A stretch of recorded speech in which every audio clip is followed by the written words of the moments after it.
Oh mon Dieu, les gens qui parlent en français, ils ont tellement de charisme. People who speak French have so much charisma. Oh my God, the people who speak French have so much charisma. Oh meu Deus, as pessoas que falam francês têm tanto carisma. Mein Gott, Leute, die Französisch sprechen, sie haben so viel Charisma. Oh my God! French people have such charisma. Oh mio Dio, quelli che parlano francese hanno troppo carisma. Dios mío, la gente que habla en francés tiene tanto carisma. Je suis français, espagnol, anglais, danois. Je suis pas un, mais plusieurs. Je suis comme l'Europe, je suis tout ça. Je suis un vrai bordel.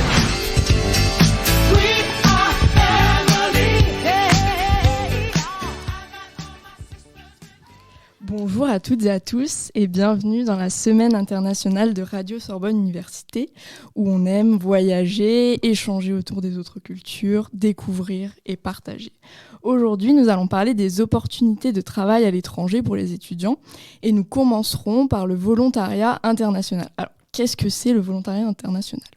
C'est un programme de mobilité internationale dans lequel des entreprises françaises vont confier des missions à des jeunes talents qui peuvent avoir donc de 18 à 28 ans et qui pourront partir à l'étranger et travailler dans une entreprise sur une période de 6 à 18 mois. Donc c'est en fait un genre d'Erasmus en entreprise ou en administration que l'on peut faire après ses études. On l'appelle aussi le VIE ou VIA. Pour parler de ce programme de mobilité, nous avons avec nous aujourd'hui à distance, mais depuis notre studio à la Sorbonne, un invité spécial, Christophe Lecourtier, directeur général de Business France. Bonjour Christophe. Bonjour. Christophe, vous avez eu un parcours universitaire brillant. Vous êtes diplômé de l'École nationale supérieure de Saint-Cloud, mais aussi de sciences politiques et de l'ENA. Vous avez été appelé dans différents ministères tout au long de votre carrière, puis à la direction générale du BIFrance.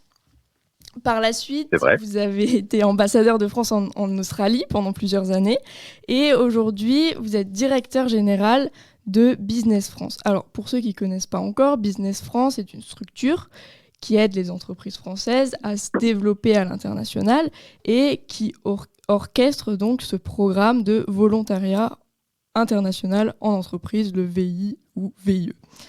Alors, cette année, les programmes d'échange ont été mis à l'arrêt, les frontières ont été fermées à cause du Covid, ce qui a ralenti forcément les déplacements. Donc, en fait, peu d'étudiants ont pu voyager.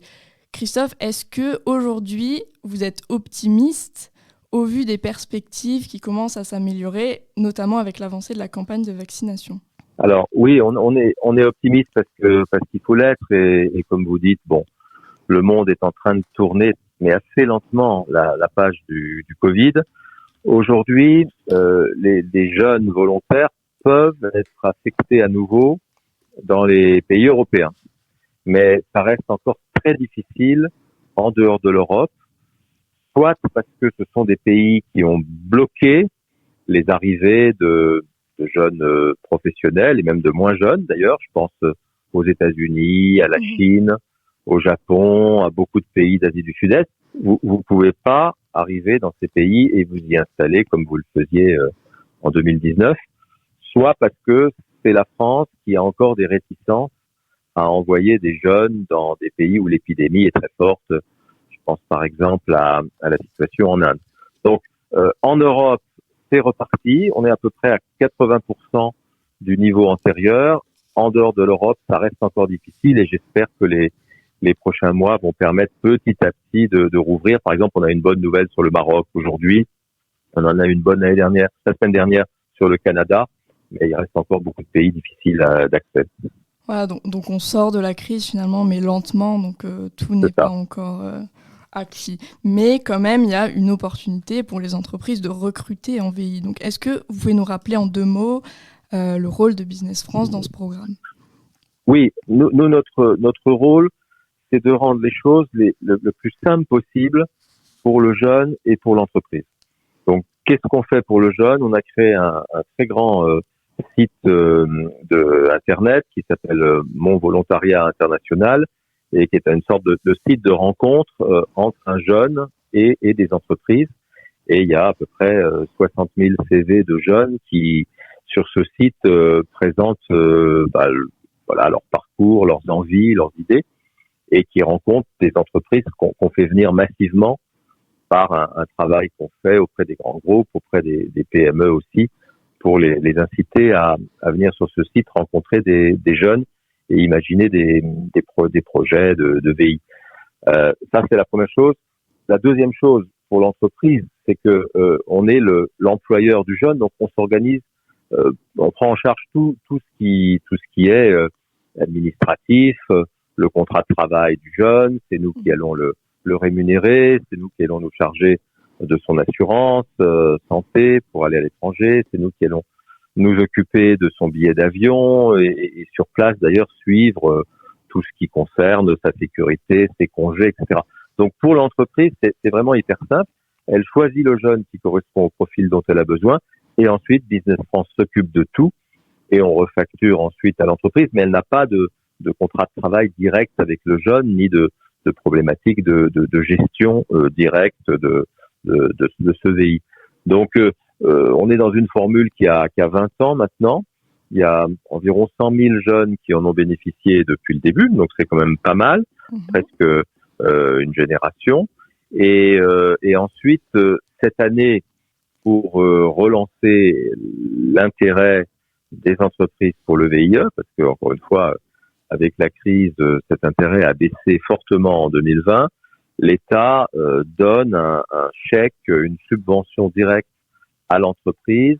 Si vous prenez un VIE, vous avez droit à 5 000 euros, ce qui représente quand même une partie du coût du VIE pour l'entreprise. Donc, c'est l'année ou jamais d'utiliser cette formule qui a fait ses preuves par le passé, mais qui aujourd'hui est reboostée par le plan de relance de l'export.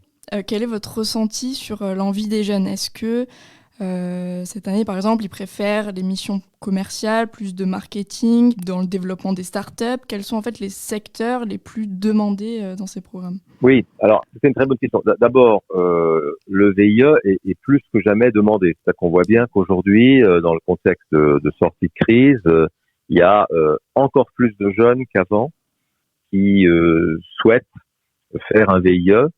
Et encore une fois, sur notre site, les demandes de jeunes sont passées en gros de 40 000 à 70 000, donc une augmentation considérable.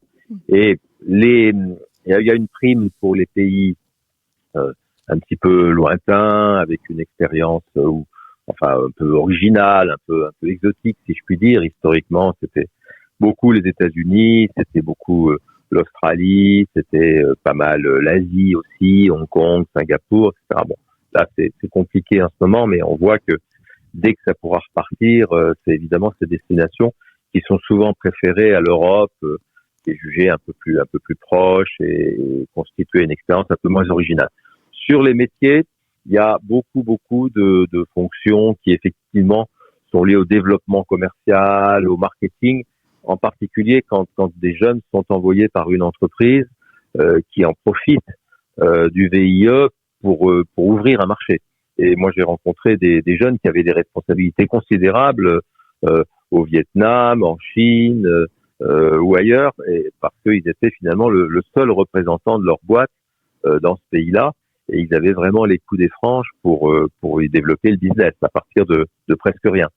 Après, vous avez des fonctions plus classiques de contrôle de gestion ou d'ingénieur, mais souvent ces fonctions-là sont plutôt au service d'un grand groupe que d'une PME. C'est clair qu'être un volontaire international pour une PME ou une ETI, c'est souvent être le patron dans le pays et celui sur qui va reposer tout le développement commercial de la boîte dans un nouveau marché. Et c'est vraiment une expérience à tous égards formidable, qui d'ailleurs, la plupart du temps, entraîne l'embauche du jeune par la boîte. 92% des VIE trouvent un emploi immédiatement après le VIE. Oui, donc il y a vraiment un taux d'insertion professionnelle très élevé après cette expérience. Donc, oui. C'est ça, parce que c'est vraiment le chaînon manquant entre la fin des études et les stages et puis le début de la vie professionnelle. Hein, c'est une expérience qui peut aller jusqu'à 24 mois à l'étranger, en situation de responsabilité. Donc franchement, c'est le chaînon manquant. Et encore une fois, à l'issue du VIE, sauf ceux qui ne le souhaitent pas, tous les VIE sont généralement embauchés. Donc c'est l'opportunité parfaite pour un étudiant. Et donc moi je pensais, là par exemple cette année, donc je suis en train de finir mes études, donc je vais rentrer sur le monde du travail, donc comme des milliers d'étudiants à la rentrée en septembre, donc des jeunes diplômés qui vont entrer sur le marché de l'emploi. Donc est-ce que la France pourra absorber tous ces jeunes qui cherchent du travail ? Le VI, c'est peut-être le meilleur moyen pour éviter le chômage en 2021. Est-ce qu'on peut parler de tremplin pour les jeunes grâce à ces expériences ? C'est un tremplin parce qu'en plus c'est un âge où on a souvent envie de découvrir des choses un peu plus loin que chez soi, un peu plus en dehors des sentiers battus de la France et voire même de l'Europe. C'est un moment aussi où finalement on peut prendre un peu de recul par rapport à ses études sans forcément rentrer dans une vie professionnelle de moyen ou long terme. Donc c'est vraiment une formule formidable. Il faut évidemment, et ça va être tout le challenge des prochains mois, que les entreprises retrouvent massivement le goût des VIE parce que elles l'ont un peu perdu ces derniers mois, depuis le début de la crise de la Covid, pour des raisons évidentes. C'est que il y avait des restrictions au voyage, des restrictions aux frontières, à l'accès au pays. Donc, on a un gros challenge collectif, c'est que la demande de la jeunesse, qui, j'en suis sûr, sera encore plus forte en sortie de crise qu'avant, rencontre l'offre des entreprises, le besoin des entreprises. Et ça, c'est un challenge important pour le gouvernement qui met le paquet afin de sensibiliser les entreprises. C'est un challenge important pour Business France qui vraiment fait de la retape auprès de toutes les boîtes pour leur dire c'est le moment ou jamais, y compris avec un chèque à la clé pour inciter les entreprises financièrement à prendre des VI. Mais évidemment, c'est très utile aussi d'en parler comme on le fait aujourd'hui. Merci Christophe pour cet échange qui était très intéressant. On est vraiment très content de vous avoir eu avec nous aujourd'hui au micro de Radio Sorbonne. Donc merci beaucoup. Moi aussi. Bonne journée à tous et à toutes. Bonne journée à vous. À bientôt. À bientôt, j'espère. Au revoir. Pour compléter notre échange avec Christophe Lecourtier, nous avons décidé à présent de rencontrer Émilie Fongione qui a participé l'année dernière à un volontariat international en Italie. Bonjour Émilie. Bonjour Juliette. Émilie, tu es diplômée de sciences politiques en master d'affaires publiques en management culturel. Tu as travaillé notamment dans plusieurs musées, à Paris, à Naples et récemment en tant que chargée de mission culture et patrimoine pour la délégation générale aux relations internationales de la mairie de Paris. Et tu as participé à un volontariat international à l'Institut français à Rome en tant que chargée de mission livre, médiathèque et audiovisuel. Alors, Émilie, qu'est-ce qui t'a poussée à t'inscrire dans ce programme d'échange et pourquoi l'Italie ? Alors d'abord, pour commencer, on peut dire que donc on ne s'inscrit pas vraiment à un VI comme on pourrait s'inscrire à un autre programme d'échange comme l'Erasmus.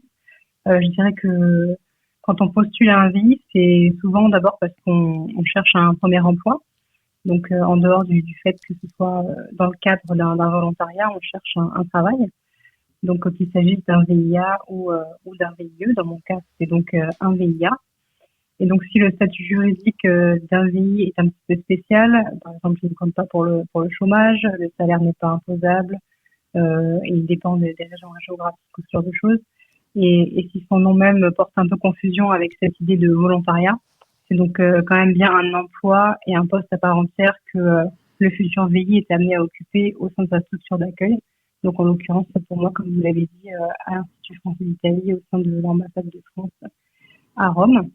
Donc en fait, au moment de postuler à cet emploi, je cherchais donc mon premier emploi à quelques mois de la fin de mon cursus à Sciences Po, que j'avais donc effectué dans les services internationaux de la ville de Paris. Et donc, pourquoi l'Italie ? Eh bien, mes origines familiales, tout d'abord, m'y ont forcément amené. Le fait que j'y avais déjà travaillé, je suis totalement à l'aise avec le travail dans cette langue. Et puis, par la suite, évidemment, simplement ma passion depuis toujours pour ce pays que j'aime et auquel je suis très attachée. Donc, en tout cas, dans mon cas, ça a été vraiment rechercher un poste en Italie avant de vouloir participer à un VI en particulier que je connaissais assez mal d'ailleurs. Et est-ce que tu pourrais nous décrire plus précisément tes missions au sein de l'Institut français à Rome ? Alors, mon poste à l'Institut français était extrêmement complet au sein du pôle des industries culturelles et créatives, donc les ICC.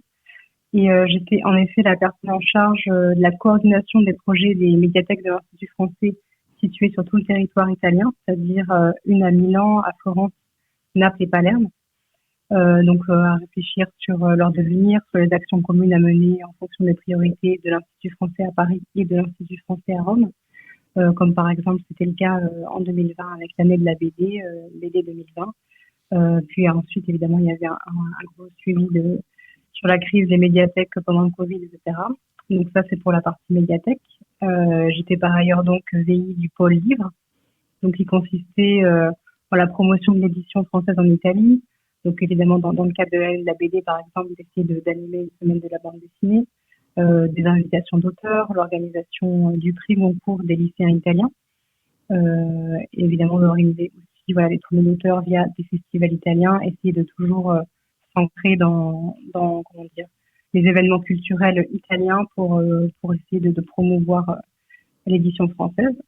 Ensuite, il y avait tout un volet de soutien aux structures italiennes comme les librairies, les associations, les petites maisons d'édition italiennes ou les festivals qui souhaitent accueillir des auteurs français de fiction, d'essais, de livres jeunesse ou de BD. Il y avait aussi un volet très important qui est l'organisation en lien donc avec l'Institut français à Paris des 2 sessions annuelles du plan d'aide à la publication pour l'aide aux maisons d'édition italiennes qui souhaitent traduire des livres français et qui répondent à cet appel à projet.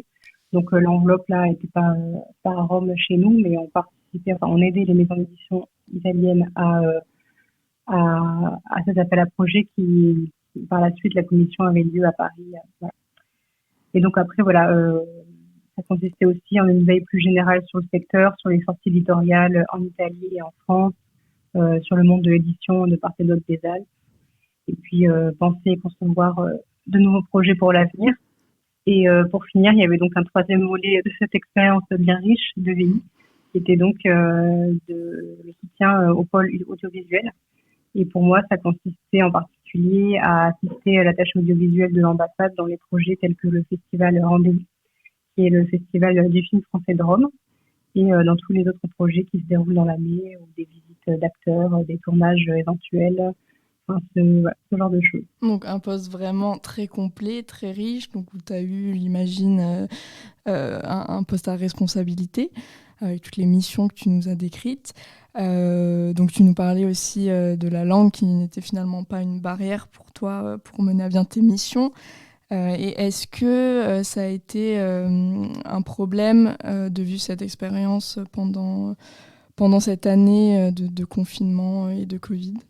Alors je dirais que la difficulté, évidemment, elle a été pratique dans le travail de tous les jours, évidemment, avec le bouleversement de l'agenda des projets. Et la vraie difficulté, je pense qu'elle a surtout été d'ordre psychologique, avec un gros niveau de frustration, en fait, puisque le printemps 2020, en fait, c'était vraiment le moment de la concrétisation de tous les projets sur lesquels j'avais travaillé depuis le début de mon VI, dont des projets que j'avais montés seule. Puisqu'à mon arrivée, les 2 nouveaux attachés pour le livre et l'audiovisuel n'étaient pas encore arrivés, donc j'avais lancé plusieurs projets, donc j'avais énormément travaillé là-dessus. Donc, et après, en plus, une frustration qui est allée en grandissant, puisque de voir que ces projets, en fait, ne pouvaient pas être reportés non plus à l'automne et ne seraient pas réalisables à la fin de mon VI, qui a donc eu lieu début de l'année 2021. Donc, par contre, cette crise nous a aussi, je dirais, appris à travailler autrement, à augmenter le dialogue peut-être avec les partenaires italiens, à trouver une nouvelle solidarité aussi de manière de travailler ensemble avec des petites maisons d'édition en particulier, des petites associations, des librairies. Et à trouver des solutions pour faire vivre les projets autrement et à se projeter dans de nouveaux projets qui prendraient en compte cette nouvelle variable, bien entendu. Donc de grosses difficultés, je dirais, plutôt d'ordre psychologique, beaucoup de frustration. Voilà. Et donc pour finir, qu'est-ce que tu conseillerais à un étudiant pour bien réussir ce programme d'échange ? Alors, ce que je conseillerais, c'est d'abord peut-être de choisir en effet un pays pour lequel on a une affection particulière. Mais je dis ça tout en me rendant compte que ça a été mon cas pour moi en particulier, évidemment, puisque je n'envisageais un VIE qu'en Italie. Mais je connais aussi d'anciens VIE qui ont pu qui sont partis en VIE en fait dans des pays qui ne connaissaient pas plus que ça. Et ça a été aussi une très grande réussite parce que c'est une expérience assez bouleversante qui demande beaucoup de travail et d'investissement évidemment, mais c'est vraiment un tremplin passionnant et assez merveilleux, qui booste beaucoup la confiance en soi, d'être au sein d'une équipe dans laquelle on a vraiment un rôle à part entière. C'est vraiment très très très instructif. Ce que je conseillerais, ce serait surtout de consulter les annonces très très régulièrement parce qu'elles partent assez vite. Et puis une fois que la décision est prise de vouloir faire un VIE, c'est de mobiliser vraiment toute son énergie pour y arriver. Et une fois que le départ se profile, de se réjouir à la fois de cette expérience sur le plan professionnel qui va être pour avoir connu beaucoup d'anciens VIE et dans les postes d'ambassade en particulier, la plupart des gens ont été VIE avant. C'est une expérience professionnelle très très riche et très intense, mais aussi émotionnellement, d'être prêt à partir dans un pays comme ça pour une durée de temps un petit peu, qui peut aller de quelques mois jusqu'à 24, jusqu'à 2 ans. Et en général, on n'en sort pas vraiment indemne, mais pour le mieux en général. Bon, écoute, merci beaucoup d'avoir participé à cette émission aujourd'hui. On est très content de t'avoir eu avec nous. Et on te souhaite une bonne continuation dans tes projets d'avenir. Au revoir.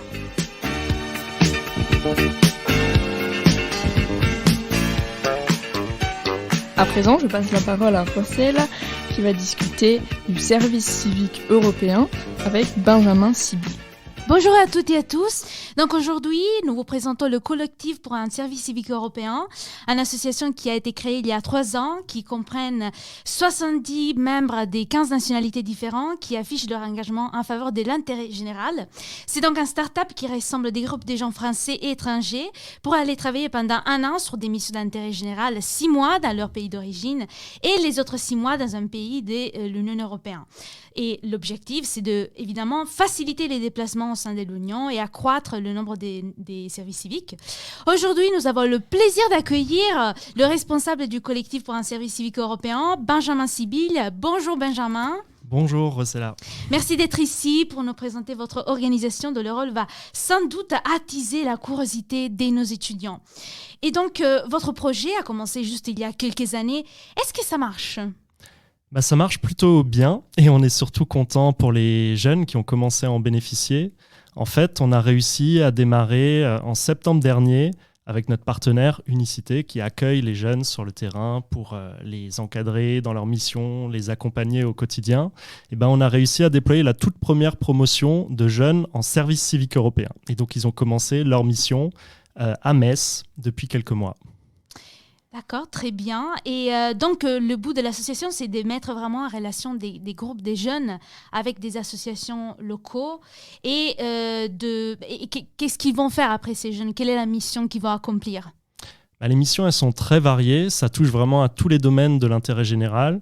Et nous, notre but, après cette première promotion qui était un peu un test d'une nouvelle formule, comme tu l'as souligné, 6 mois où on commence dans son propre pays, puis 6 mois où on va ailleurs, et le tout dans des promotions collectives qui associent des jeunes venus d'un peu partout, parce qu'à Metz, on avait les 12 Français qui se préparaient à ensuite partir. Là, ils vont bientôt partir en Italie essentiellement, mais on avait aussi 5 Italiens, 6 Allemands, 1 Belge, et tout ce beau monde, ils faisaient différentes sortes de missions.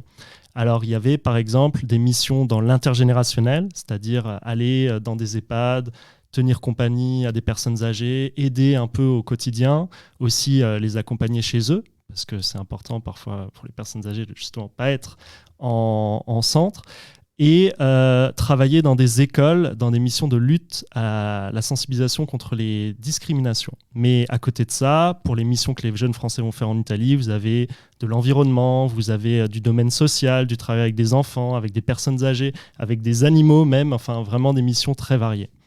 Mais c'est intéressant parce qu'en fait, nous vous parlez beaucoup des voyages, de ces gens qui vont justement partir. Mais il faut se rappeler qu'on on vient de sortir de 2020, qui a été une année de crise sanitaire. Ça a été vraiment compliqué. Et du coup, comment ça se passe, le service civique, dans cette situation sanitaire assez compliquée, les voyages? Est-ce que les gens vont partir? Est-ce que tout ça passe bien? Comment ça marche? Je ne vous cache pas que ça a été une petite source de stress de lancer un nouveau dispositif de mobilité européenne en pleine ambiance de fermeture des frontières et ainsi de suite. Je pense qu'on a bénéficié un peu de chance parce que l'expérimentation, elle a pu se faire. Mais en fait, on réutilise des dispositifs qui existent déjà. C'est-à-dire que quand vous êtes dans votre pays, vous vous inscrivez dans le dispositif de votre service civique national. Et là, les missions, elles ont pu continuer normalement. Et quand vous partez dans un autre pays, vous le faites à travers le Corps européen de solidarité. Et c'est vrai qu'il y a beaucoup de missions de corps européens qui sont malheureusement été décalées ou réduites. On a dû d'ailleurs trouver un certain nombre d'autres partenaires. Mais en fait, comme on est en train de construire un réseau européen qui maintenant implique des gens en France, en Italie et en Allemagne, mais petit à petit tous les États membres, et ben ce réseau, comme c'est des gens avec qui on a l'habitude de travailler, on a pu le maintenir malgré la crise. Et donc les jeunes vont pouvoir partir normalement.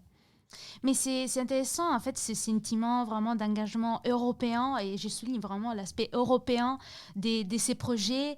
Et je me demande du coup si celle du service civique, c'est vraiment une action qui pousse des nouvelles formes d'engagement européen.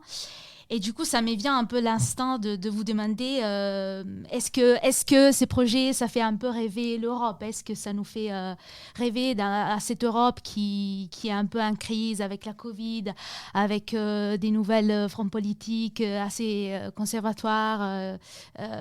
Est-ce qu'on peut encore rêver l'Europe avec ces projets? Nous, on veut une Europe qui rêve, on veut surtout des Européens qui rêvent d'Europe. Et on pense que pour ça, effectivement, la bonne solution, c'est une Europe des citoyens et surtout une Europe de l'action. Et en fait, on se rend compte que énormément de jeunes aujourd'hui, quand on va les voir, quand on leur donne la possibilité, ils ont envie de s'engager. Ils ont envie d'agir sur le terrain, ils ont envie d'agir pour le climat, ils ont envie d'agir pour les autres, ils ont envie de faire quelque chose. Et encore plus, quand on le propose à travers une mobilité, on est quand même la génération voyage, et cette envie de connaître l'autre et de rencontrer d'autres Européens dans leur pays ou chez soi, c'est ça qui fonde l'identité du projet, et on pense que c'est aussi un peu l'avenir de ce rêve européen. Et donc, avec ces rêves européens, je vous remercie, Benjamin, merci beaucoup. Et on vous pousse du coup à consulter toutes les offres qu'il y a sur le site internet. Comment on peut candidater donc, pour le service de votre collectif? Alors, comme je disais, on est en train de démarrer la première expérimentation.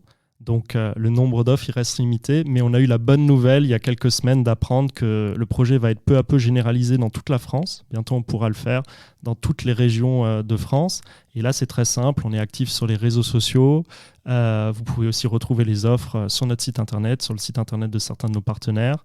Et n'hésitez pas à nous écrire, que ce soit parce que vous avez envie de partir ou alors parce que vous avez envie de participer à cette aventure qui est conduite uniquement par des jeunes bénévoles.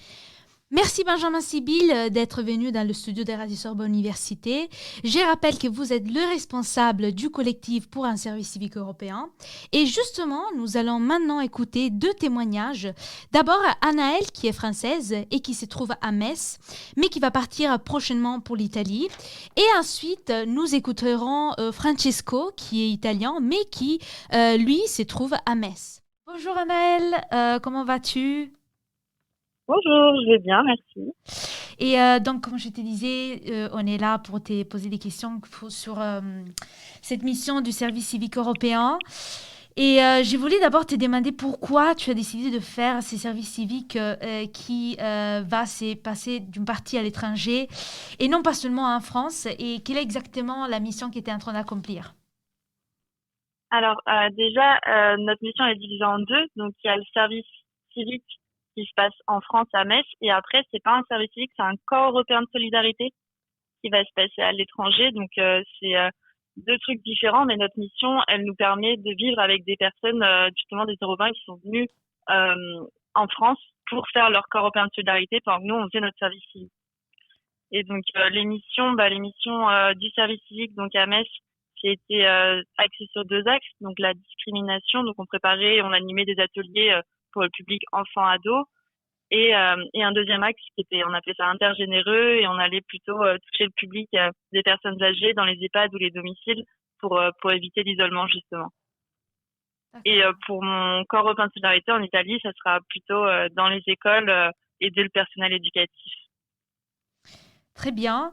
Et donc, comme tu es française, c'est ce que je voulais te demander, c'est si tu as eu du mal à franchir la barrière de la langue, juste vu que tu m'as dit que tu dois partir en Italie, si tu as un peu peur de ça ou si tu as quand même étudié un peu la langue avant, comment ça se passe, le problème un peu linguistique?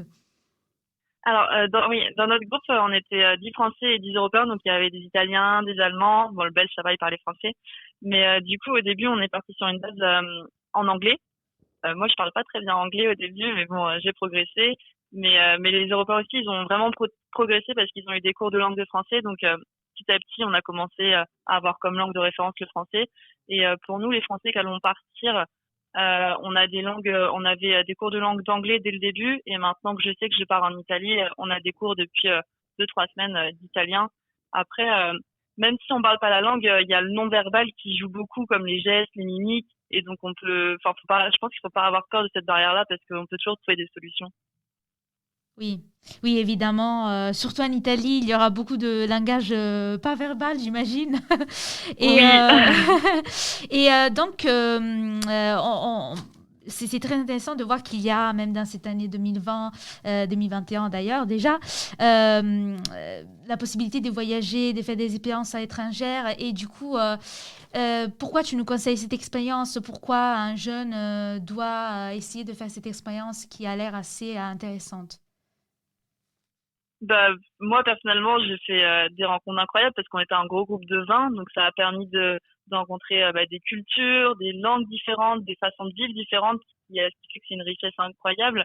Donc, on a l'impression de voyager en restant en France dans la première partie du service civique, et dans la deuxième, on va vraiment voyager et aller au cœur du pays. Et puis surtout, ça permet de voyager, de sortir de sa zone de confort tout en étant accompagné quand même par les associations. Donc, ça fait moins peur que vraiment un voyage où on se lance tout seul, quoi. D'accord. Merci beaucoup, Anaëlle, pour ce témoignage. Donc, on te souhaite le mieux pour l'avenir et beaucoup des autres expériences dans toute l'Europe parce que c'est très beau de voyager dans ces moments si compliqués et surtout d'accomplir des missions si intéressantes et si importantes comme faire d'aller faire du service. Merci beaucoup. Merci, au revoir. J'espère que ça va motiver d'autres personnes. Oui, on espère bien. Bonne journée, au revoir.